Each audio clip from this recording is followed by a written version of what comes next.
सुप्रभात बच्चों, मैं अर्चना श्रीवास्तव, भागवत विद्यापीठ की संस्कृत शिक्षिका।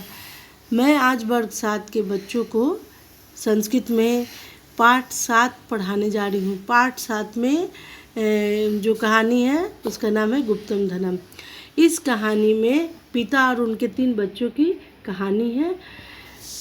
कस्मिंश्चित् ग्रामे एका कृषका आसीत्। किसी गांव में एक किसान रहता था। तस्य त्रयः पुत्रा आसन्। उनके 3 लड़के थे। त्रयः एव पुत्रा आलसा आसन्। उनके तीनों बच्चे क्या थे? आलसी थे। अनेन कारणेन सः अति दुखी आसीत्। जिस कारण से वो किसान जो थे वो हमेशा दुखी रहता था। एकदा सः अति रुग्णः अभवत्। एक बार किसान बहुत बीमार पड़ गया।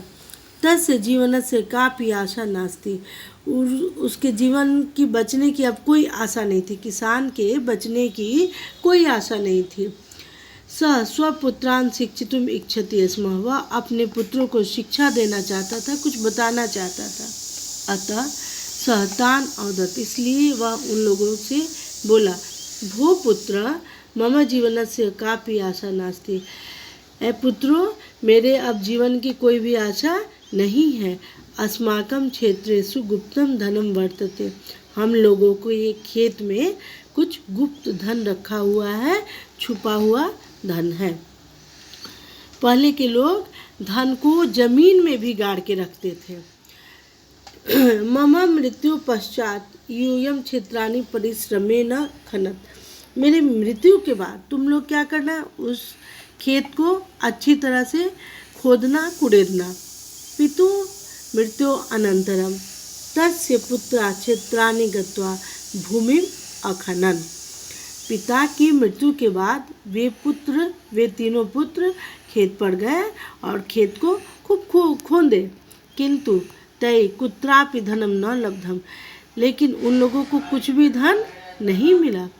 तदा तेषां माता अवदत्। तब उन लोगों की माँ बोली, भो पुत्रा तव जनके न धनम सुगुप्तम स्थापितम।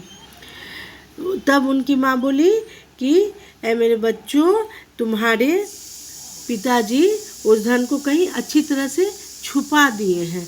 अतः क्षेत्राणि पुनः खनत। इसलिए खेत को फिर से तुम लोग खोदो। ते पुनः एवं भूमि अखनन। वे फिर भूमि को, खेत को खोदे। किंतु अधुनापि धनम न प्राप्य ते निराशा अभवत्। अब इस समय भी उन लोगों को कुछ भी धन प्राप्त नहीं हुआ और वे निराश हो गए। अधुना तेषां माता स्नेहेन तान् अवदत्। अब उन लोगों की माँ बहुत प्रेम से बोली, भो पुत्रा धैर्य मा त्यज। ए मेरे बच्चों, धैर्य मत खो। धनम तु अत्रैव भवितव्यम। धन तो यहीं कहीं होगा। अधुना यूयम क्षेत्रेषु धान्यम वपत। अब तुम लोग खेत में क्या करो? जब खोदी दिए हो तब तुम लोग उसमें कुछ। तब उनकी माँ बोली कि ठीक है, जब तुम लोग इतना मेहनत कर ही दिए हो तब खेत में कुछ अनाज को रोप दो, बो दो। परिश्रम कदापि निष्फल न भवति। परिश्रम कभी भी बेकार नहीं होता। कृषक पुत्रा बीजानि अवपन्। किसान के पुत्र क्या किए? बीज को रोप दिए। तेषां परिश्रमेण क्षेत्रेषु विपुलम धान्यम अभवत्। उन लोगों के परिश्रम से खेत में बहुत अन्न उपज गया। स्वगृहं धन धान्येन पूर्णं दृष्ट्वा कृषक पुत्रा अति प्रसन्ना अभवन्। अपने घर को धन धान्य से परिपूर्ण देखकर वे किसान के पुत्र बहुत प्रसन्न हुए।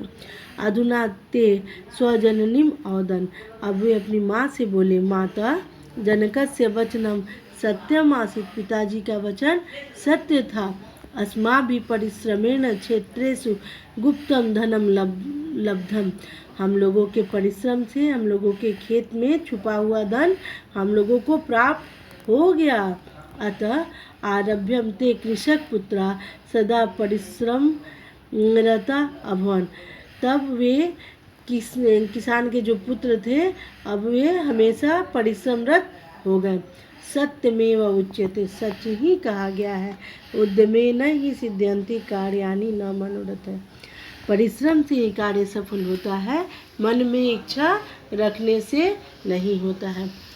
पिछले क्लास में हम लोग पढ़ चुके हैं 5 और 6 चैप्टर का बेटा, क्वेश्चन आंसर भी कर चुके हैं। इस पार्ट का भी हम आप लोगों को क्वेश्चन आंसर करवा देंगे। आप लोग शब्दार्थ कॉपी में लिख कर याद कर लीजिएगा। परियोजना कार्य भी बेटा कर लीजिएगा अपने कॉपी में, और शब्दार्थ भी लिखकर याद कर लीजिएगा। और पिछले भी पार्ट को आप लोग फिर से पढ़ लीजिएगा, उसका क्वेश्चन आंसर सबका होते गया है, इसका भी अब करवा देंगे। ठीक है, हम लोग शब्दार्थ देखते हैं। आलसा, आलसी, अति रुग्ण, बहुत बीमार, किसान बहुत बीमार हो गया था। गुप्तम, छुपा हुआ। शिक्षितुम, सिखाना, शिक्षा देना, किसान शिक्षा देना चाहते थे अपने बच्चों को। क्षेत्रेषु, खेतों में। खनत, तुम सब खोदो। अनंतरम, बाद में। लब्धम, पाया।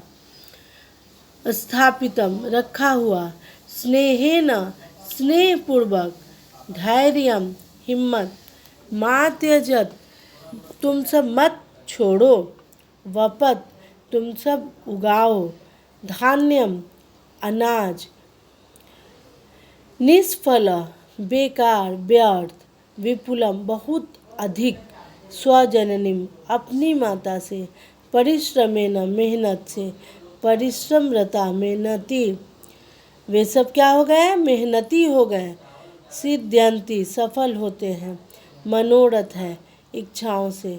धन धान्येन, धन और अनाज से। सुगुप्तम, अच्छी तरह छिपा हुआ।